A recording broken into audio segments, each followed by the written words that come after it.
Hi there, Poppin PJ here. I'm going to start my project by using my circular saw.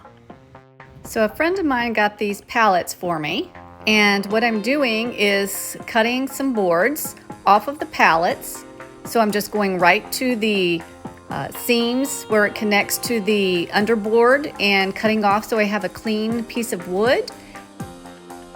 And I'm just doing this throughout so I can have some board pieces so that I can make some scrap wood wall art that you're about to see. Now that I've cut all the pieces that I want with my circular saw, I'm going to be ready to do the project cutting the pieces for the wall art. First triangle piece.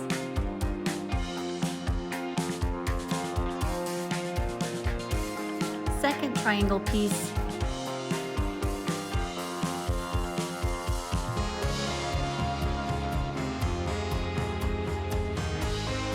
Off to Never Never Land.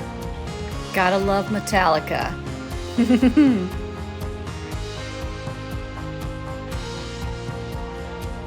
So I actually cut pieces of board off the pallet, and the way I cut them on the pallet was to avoid nail holes. But a lot of times when you're making things, you have small squares or rectangles left of wood that you can just take and use those pieces to make triangles.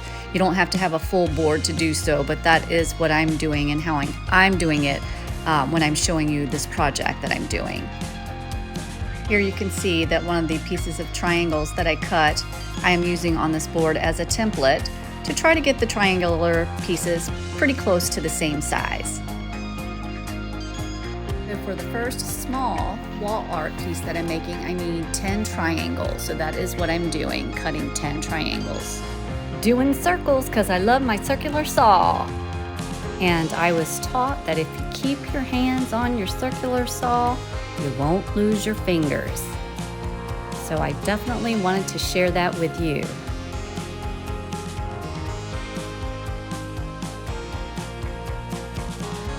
So now I have laid out my 10 triangular pieces in the wall art pattern that I want to do.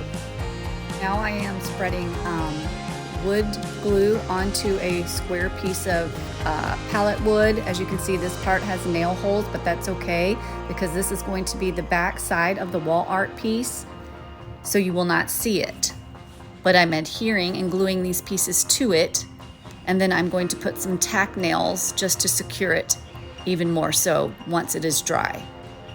The other small pieces of wood that you see around the square piece of wood are just so that the triangular pieces will lay nice and flat, and I can put something on top of them once I have them in the position I want them.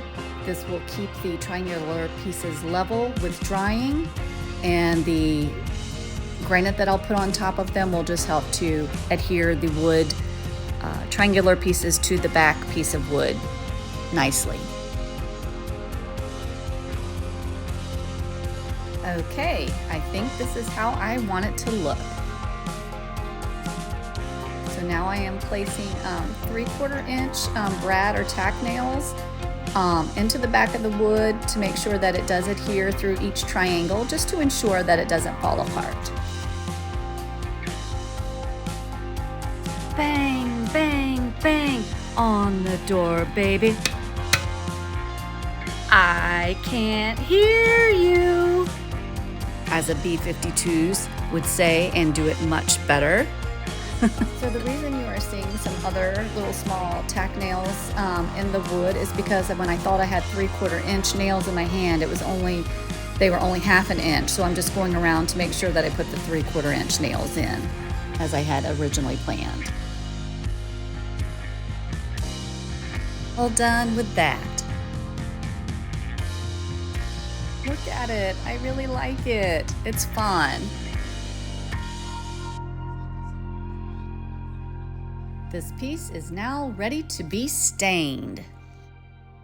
Cutting a piece of an old t-shirt to use to stain the wall art. You've got to mix that stain up really, really good before you start to stain the wood.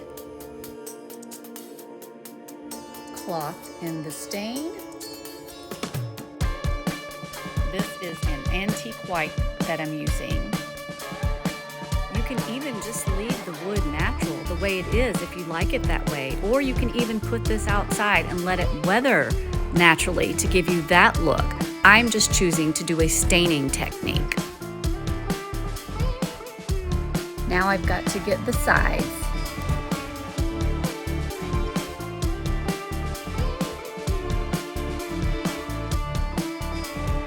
Now our small wall art piece has dried with the white stain, and now I'm going to add some gray to it.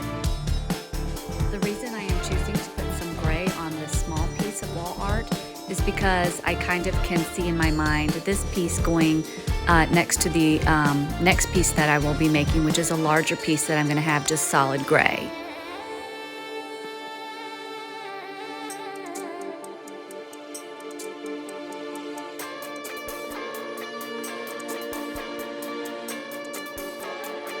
So now, because I put some gray kind of more toward the middle of the wall art piece, that little center hole, there is wood glue there, but I'm going to dab some stain in there because I would like to have a little pop with the white showing through with the contrast with the gray.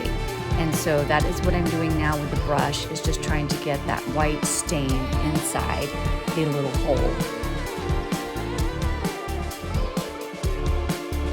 We are going to let this dry now, and then we will start to sand it. I've got my Black & Decker sander here, and now I'm going to distress the piece so that the gray kind of blends in with the white stain to a desired look. I just love being creative and watching how the projects or your ideas come together. It's a lot of fun.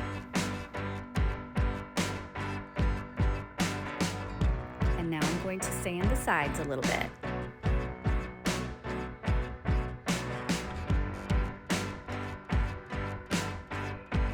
See? Kind of cool, huh? Now to put together the larger wall art pieces. So now that the triangular pieces that I cut with the circular saw have been glued together and have dried overnight, onto the piece of board you can see here, I am now using some tack nails just to ensure that the piece will stay together. So I'm just going to go around and put a tack nail through each triangular piece into the board. And the length nail that I am using is a 3/4 inch tack nail. So it has been glued and nailed, and this is what it looks like. I love it. I love how the somewhat circular part in the middle is inset from the other pieces. So now I am just trying to scrape off the bits of wood glue that you can see that came through when I had glued it, and now that it's dried, so I'm just using some tweezers to pull most of those pieces off, and then I will sand off the rest. I feel like I should be pulling out stray eyebrow hairs because I'm using these tweezers. So this is a mini little sander. It has a foam hand grip, and I think that this will fit in this spot perfectly for sanding this area, so I am using this.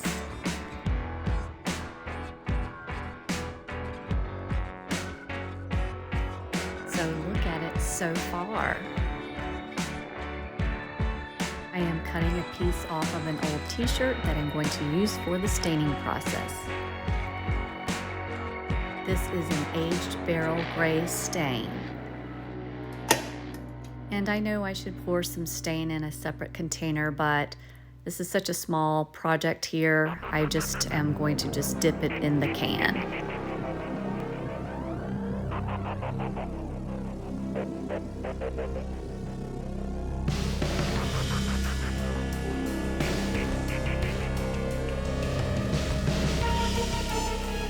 I just love grays.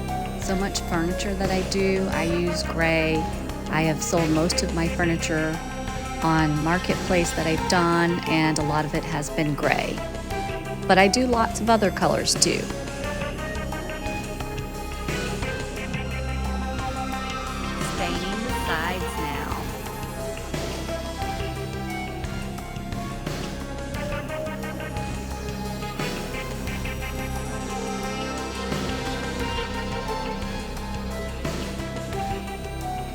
Distressing time. The distressing process, of course, is personal preference as to how much you do distress it. So I just like to look at it as I go and see when I think it's enough. And there's no particular way that I'm doing it, just as I see that it looks good.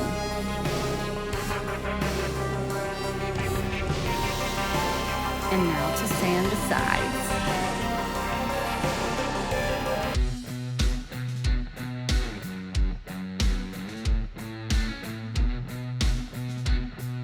And now just a little touch-up sanding to finish it off. I like it, I like it. So I'm just using a paintbrush now just to really make the inner circle part here a dark gray for contrast. So this is the result. This is the small piece of wall art, the white with the gray, and then here is the larger gray one. I know this kind of art is not for everyone, but I think it's pretty cool. I think it's unique. I think it can add a little something different to a room, and I think they're a lot of fun. Another PJ's garage creation.